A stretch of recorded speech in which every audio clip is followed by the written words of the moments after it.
Welcome to the Education Marketing Leader podcast with Chris Raposo. If you're looking to dive into the latest industry insights, draw inspiration from education success stories, or just want to sharpen your marketing skills, you're in the right place. Here, we bring you a diverse range of voices from experts and leaders in the field, offering you a unique blend of professional development and practical strategies. Whether you want to understand your audience better, stay updated with the latest tech trends in marketing, or expand your professional network, we've got you covered. So while you're driving on your morning commute or winding down after a busy day, let's explore the dynamic world of education marketing together. Hello, everyone, and welcome back to another episode of the Education Marketing Leader with Chris Raposo. Today, my guest is joining me from the Sunshine State out of Miami, Florida. His name is Yane Nemeroff, and he is the Assistant Professor in Communication Studies at Miami Dade College, and he is also the host of the Non-Traditional Scholar podcast. Yane, welcome to the show. Thank you for having me. Thank you for the introduction, and it's a pleasure to be here. It is a pleasure to have you. So I was on Jan's podcast maybe a year ago or so. It's a great experience, and he's super knowledgeable about how to market to non-traditional students, knows the ins and outs about that target audience. And I wanted to have him on to help my audience figure out how to properly communicate with non-traditional students to get them on campus and set them up for success. So like I mentioned, Yane, you build a podcast around the experiences of non-traditional students or non-traditional scholars, as you call them. What are some of the biggest misconceptions higher ed marketers have about this audience? Firstly, I think one of the larger misconceptions is what that term actually describes. So the definition of a non-traditional student or a non-traditional scholar is very vast in terms of who encompasses that.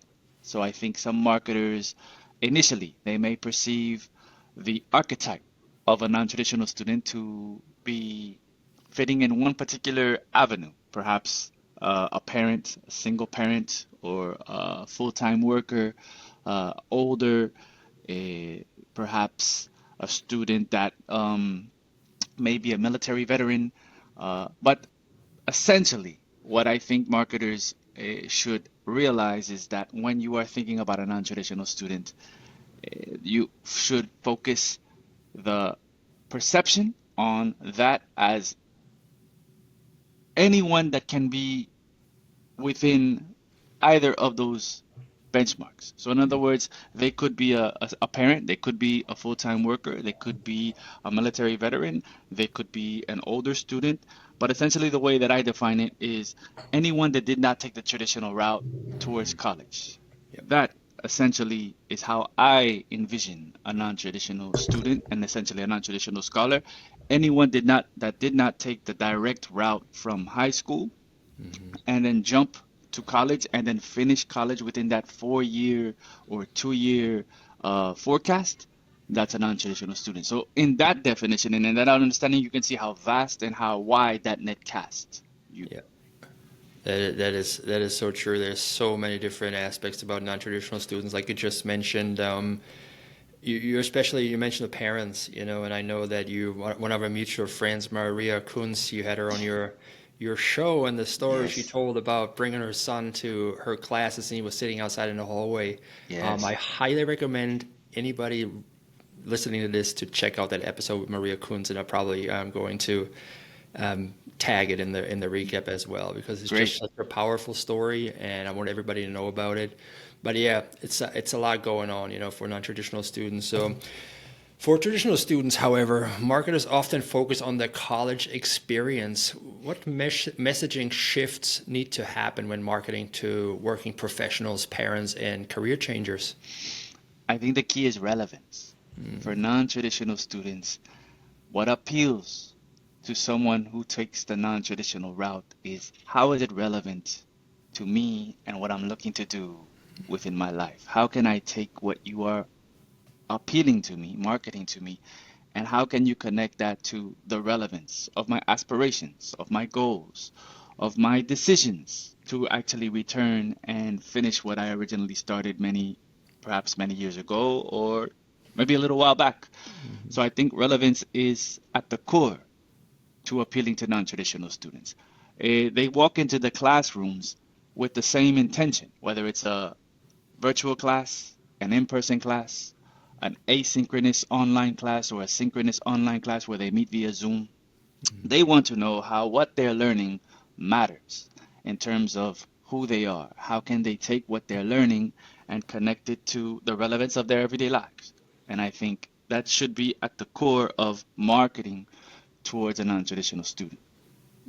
Yeah, lead with the outcome and the marketing message, and then also know your audience, right? Right. Why are they stopping their life to take a significant amount of time and resources to go to school to finish something, a degree that may elevate them or that should elevate them to a higher status or whatever they're looking for, whether they're lifelong learners or whether they are looking to move up in their careers.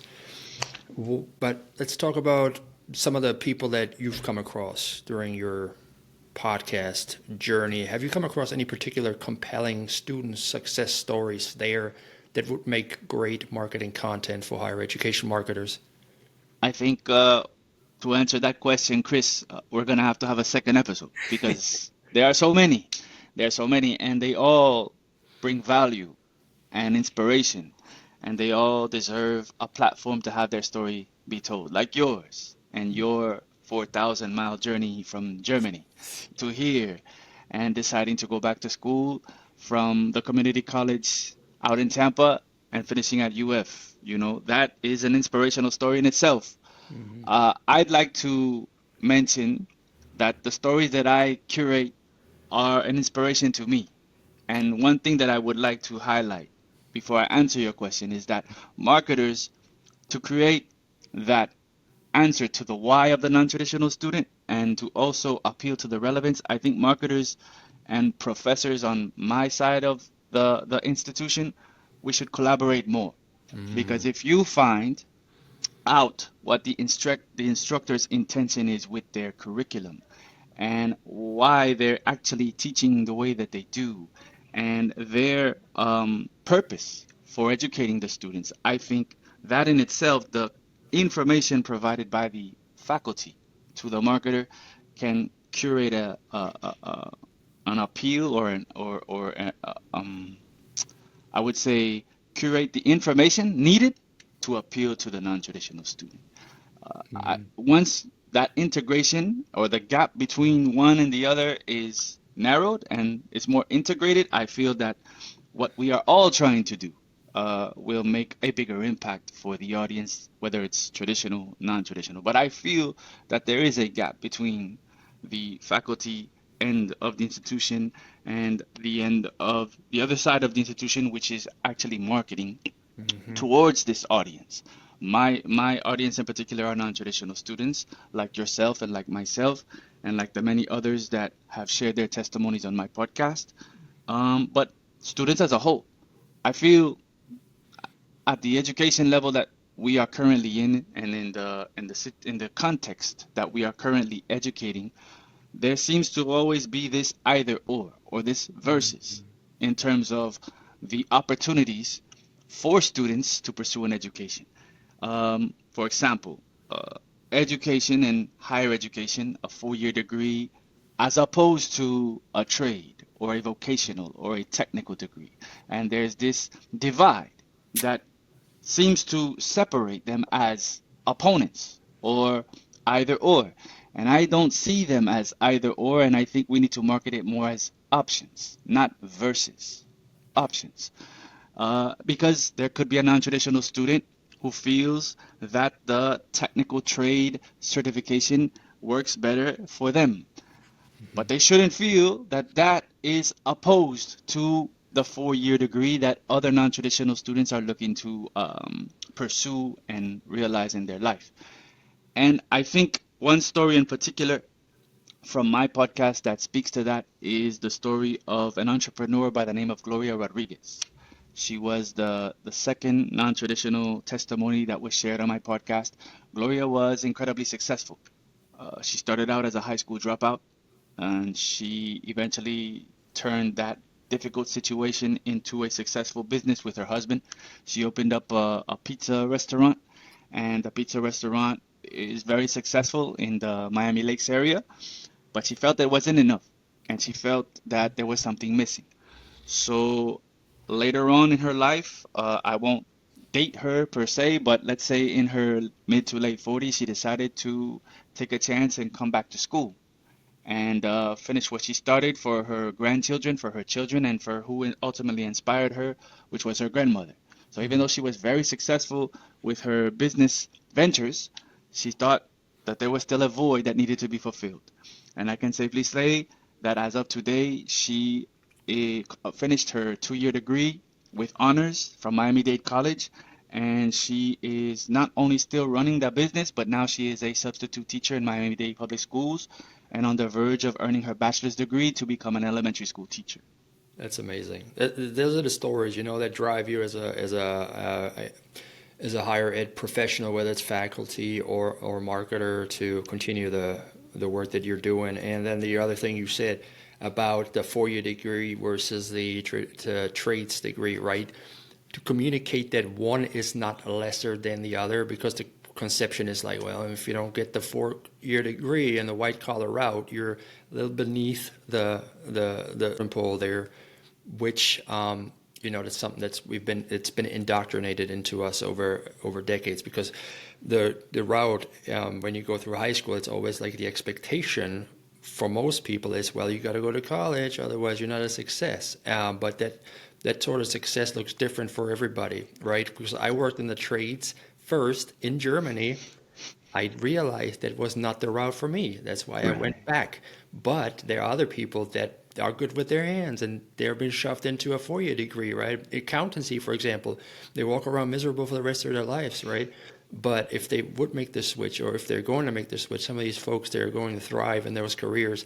And the other thing I want to say, what if we're all having 4-year degrees in communications? Who's going to, take care of the plumbing? Who's going to take care of the Yeah, housing, right? yeah, So you yeah, need yeah. different folks, different people for different jobs there. Absolutely, absolutely. And I think one of the key factors is being able to appeal and convince the audience, traditional and non-traditional, that that transition from going into plumbing and then deciding that, after 10, 20 years working in the plumbing or working in the HVAC Hmm. industry, something's missing. The transition to going back, it shouldn't be as uncomfortable, or it shouldn't be as perceived to be as challenging to Hmm. going from one to the other. So I think a lot of institutions are trying to combat that preconceived Hmm. perception where it's either or the transition is very difficult to go from either or. It's just options, and the options are readily available. As a matter of fact, I know many institutions across the country, when it comes to non-traditional students, one of the perks that they offer is that if you have a career that you've worked in for a number of years, let's say 5, 6 years, and you have work experience, that work experience can transfer to credits. Ah. And I know that a lot of non-traditional students, based off of my podcast and interacting, they were not aware of that. And Mhm. even at Miami Dade College, there is a program where your work experience in said career, if it's transferable for the major that you are pursuing, they will transfer, and that will transfer as credits so you can finish faster. Yeah, yeah. I heard of somebody like that. He built a successful security business, and he was out of South Florida. And his college came to him and they said, "Hey, we want to give you a master's degree just because you did what you did Right, throughout your fantastic. entire lifetime, right?" So that's the one option you have to communicate. And the other thing is, we often talk about accessibility, but in terms of like visually impaired or people that are in wheelchairs, right? That's what we think when we think accessibility, getting into college. That's Right. what we think about. What about the people that, like we just talked about, that are busy with their lives, that cannot go to campus, they cannot go to the in-person classes, right? The accessibility in in that way is either weekend classes offered or online classes offered with the same curriculum and the same rigor and the same educational benefits, right? So we want to talk about that as well. And that's what, when I went to the University of Florida, they did a fine job communicating that you get the same degree than the people that are on campus, taught by the same faculty, because sometimes there's still this stigma about online education where people think it's as easier or not as robust as the ones that are on campus. Right, Right. And I feel that institutions and marketing uh, should continue to do a great job at clarifying that that modality going online does not do the student a disservice. You will still receive the same quality of education, you will still receive the same rigor, and you will still experience the same academic curriculum Hmm. at the level of in person if you go in person or if you go online or if you decide to go evenings or if you decide to go weekends. I think for the non-traditional student, let's say their life led them down a path where maybe they're not as technologically savvy, and the fact that the modality of online may cause them to fear having to experience education through the screen because they're not comfortable with the technology and they don't necessarily feel like they can relate to the professor as much. So I Hmm. think marketing and institutions should continue to do a better job of breaking that misconception. One Hmm. thing that I've noticed is that at my institution specifically, there's two types of modalities that are offered to students when it comes to the online pursuit. One is asynchronous, where you take the classes at your own pace and you receive the syllabus and all of the modules, and you have the deadlines, and everything is presented to you. So Hmm. it's not necessarily like you are going to meet the professor at a certain day and time and the professor is going to give you a lecture. The online asynchronous modality is more for the adult student or the student that feels that they're more self-sufficient, independent, and they're able to go through the modules and everything is clearly put together and they know the deadlines and they go through it at their own pace and they periodically meet with the professor. So for some students, that's ideal. But then the second modality online that we offer here is synchronous, where let's say you have a very busy schedule and you can't come to campus. Well, we'll do the class through Zoom. So Hmm. you'll meet with me through Zoom, like we're meeting now, at a day and time, and we'll have our lecture, and I will interact with you, and I'll go through the PowerPoint, and I'll go through the chapters, and we'll have the class through the Zoom class. Hmm. So you can do it from your home, you can do it from wherever you may be, but you don't have to come to class at that day and time. So it gives you some more flexibility, and at the same time, you still have the rapport that Yeah, some students need with the professors. that's So I awesome. think I think those options help for sure. Hey everyone, thanks so much for tuning into the show today. I hope you enjoyed so far. Have you ever thought about starting your own podcast, but we're just overwhelmed by the sheer amount of work that goes into it? I get it. After producing over 100 episodes for the Education Marketing Leader, there's a lot of time that goes into this, time that most of us simply don't have. And that's where the Education Marketing Leader podcast production service comes into play. Me and my team will take care of the heavy lifting from scripting, strategy, editing to promoting. All you have to do is show up, record your episode, share your expertise, connect with your audience, and build your personal brand. So if you've been sitting on a podcast idea, today is the time to act. Reach out to me via DM on LinkedIn and we'll get you started. And now, back to the episode. For Helps a sure. lot. Helps a Yeah. lot. Yeah, for sure. Yeah, I did one of those. So when I went to HCC in Tampa, I went in person. Like after work, I just went to campus and I did that. Just fine. It was a kind of a headache at some points because sometimes I had to go to a campus that was like an hour away from my home for a class. And I was like, holy cow, this is. I got home at like 10:30, 11 at night. Right, not ideal, No. but for a semester I could do it. But if it's like an ongoing thing, that would not be feasible. And then with the University of Florida, I was online, but sometimes I tuned into a class through a Zoom like camera into the classroom. That's kind of cool too, so you can Yeah. interact with the professors there as well. So, Yeah. Yeah. Yeah. so let's talk. I mean, you're a professor of communications, so Correct. you teach that. So for non-traditional students, like we just talked about, they juggle their jobs, families, responsibilities, financial constraints. What are some of the marketing channels and formats that best help communicate to them, and then don't shy away from traditional media, because sometimes I think that if you're in a dead-end job and you hate what you do and you commute home, one of those billboards that show you hope may be the answer there too. So I think in terms of marketing to the very busy non-traditional Uh-huh. student where life is just lifing, Yeah. I think the best way to appeal to them is by being straightforward Mm-hmm. Mm-hmm. and clear in terms of how this can make a difference in their lives. They don't like too many bells and whistles, and they don't seem to be entertained by too much fluff. You Mm. know, they want A, B, C, and they don't want any surprises along the way. So I feel one way to appeal to this audience would be through not necessarily social media, Mm-hmm. not necessarily um, traditional media with commercials and ads, more so through what they engage in. And believe it or not, a lot of the non-traditional students that I encounter, they seem to be very entertained and interacting with platforms like Spotify.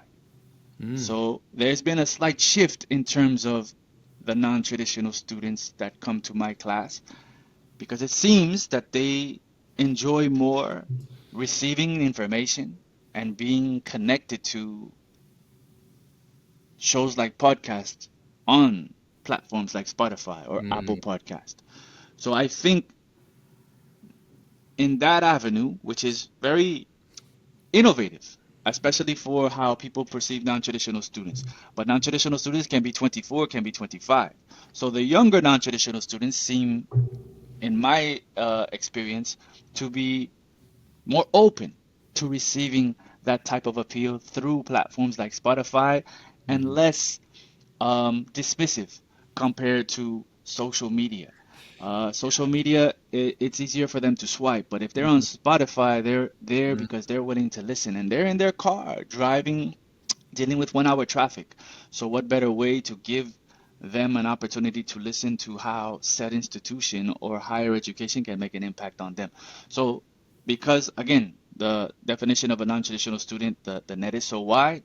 For the younger non-traditional students, 24, 25, 26, my recommendation would be to market more through those platforms where podcasts are being Mm-hmm. listened to, and that channel is more open towards engaging with them.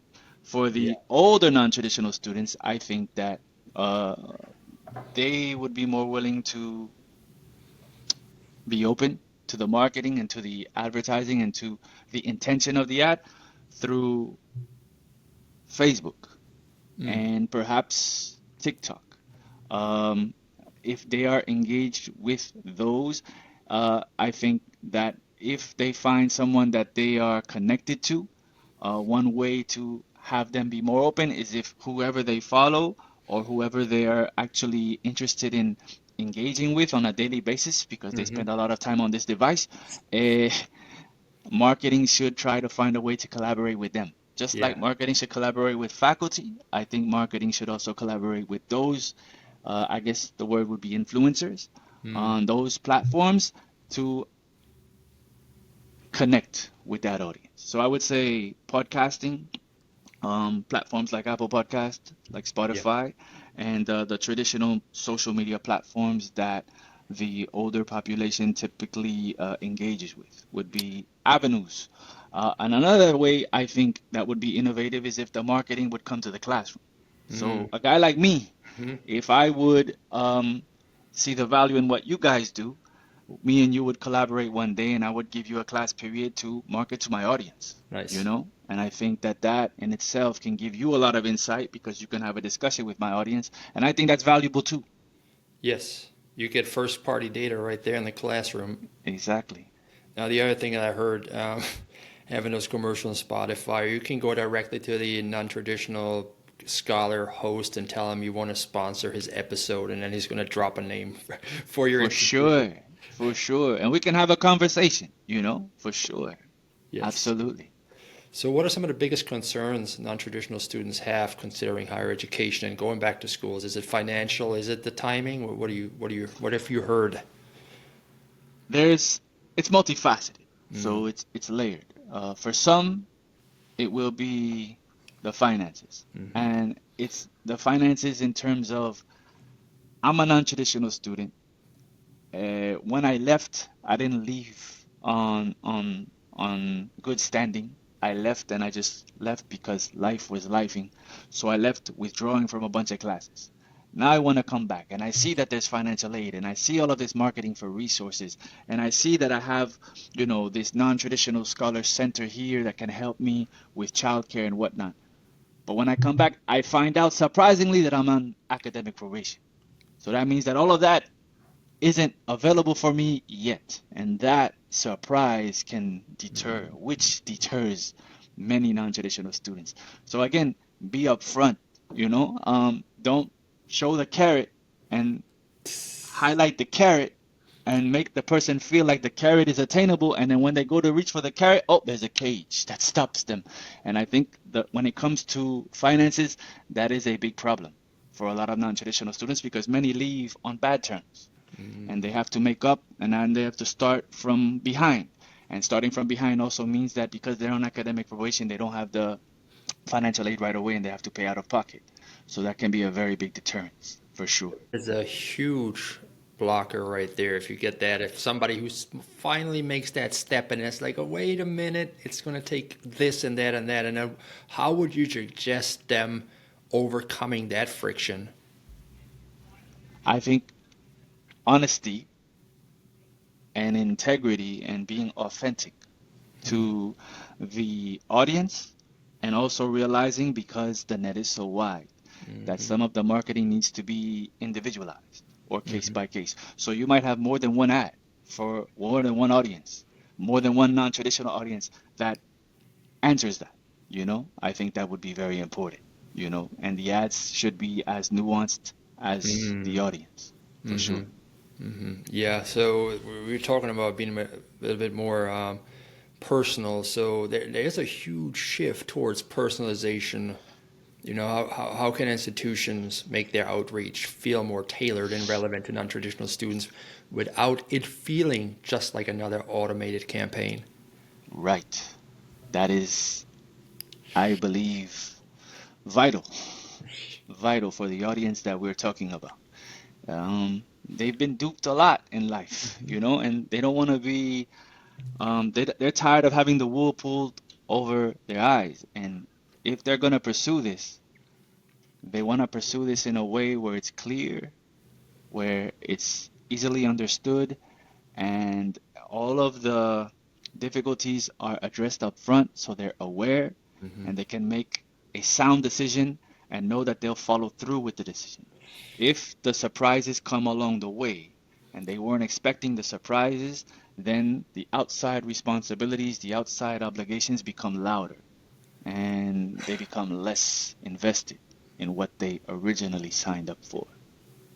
Yeah, that is deep. The voices of doubt become louder, and then it's almost like a confirmation to their fears. Like, this is what I thought, this is Yeah, happening, so yeah. might as well not go through with it. But say somebody's listening here from a higher ed institution, they're determined to widen their net because of the demographic enrollment cliff and bring more non-traditional students into their institutions to balance the scale from the loss of traditional age students. What advice would you give them to create a more welcoming and inclusive environment?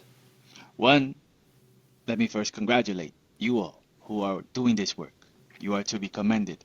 I know it's difficult. I know it can be challenging. I know that sometimes at certain institutions, they expect you, the one person that you are, to do 100 different things. So I commend the work that you do, and I think in higher education, that is the way it is for a lot of us. We're just one person. We're trying to make a world of difference, but we are trying to plug up 3,000, 4,000 holes in one day. So that is difficult in itself to deal with, but we are determined and we are committed to the work that we do. So how? Well, to create an inclusive environment, I think first, the resources available need to not feel as if one resource is opposed to the other. Provide all of the resources as options and make the options feel like they are interconnected.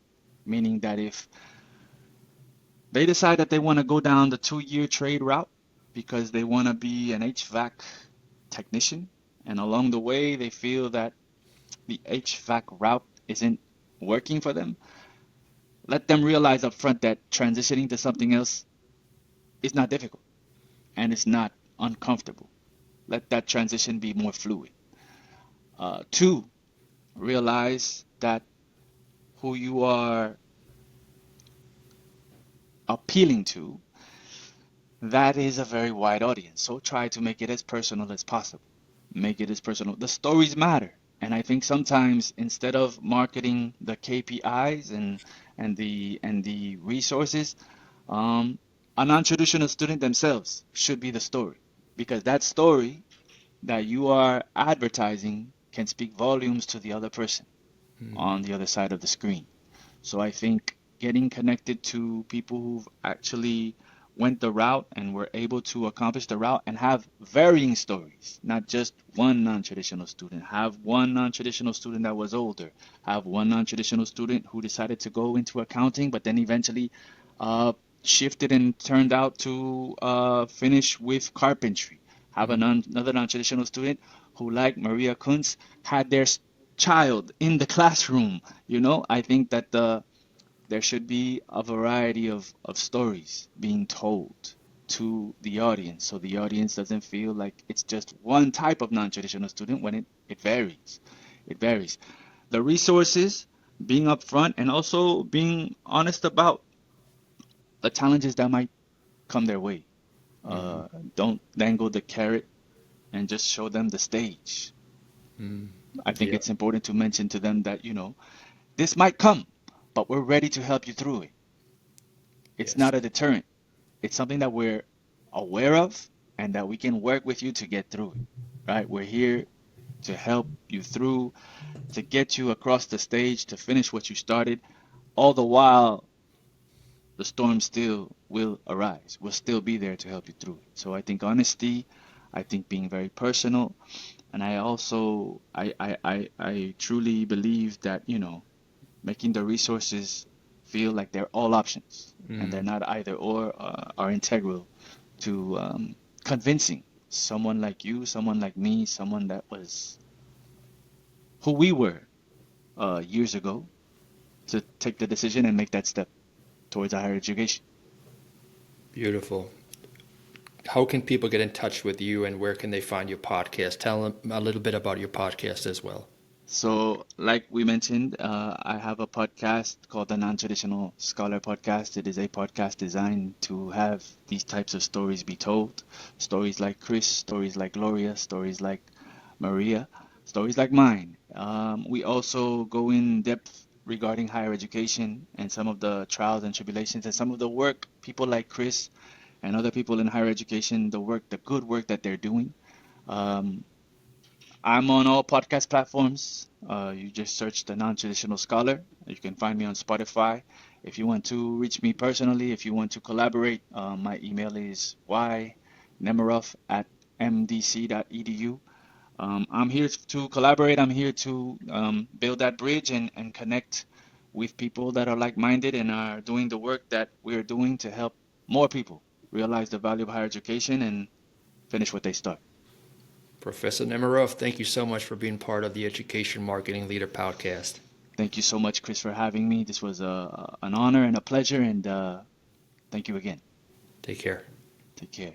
And that's a wrap for this episode, everybody. Thank you so much for tuning in to Education Marketing Leader podcast this week. If you enjoyed this episode, be sure to share it with your friends and your network. And if you ever thought about starting your own podcast, now that you listen to one and you got inspired, reach out to me via DM. We'd love to help you launch your own. We'll take care of everything for you, the scripting, the strategy, the editing, distribution. All you have to do is show up, connect with your audience, and build your personal brand. So if you're ready for it, let's chat. And for everybody else, we'll see you next time at the Education Marketing Leader podcast. Take care, friends.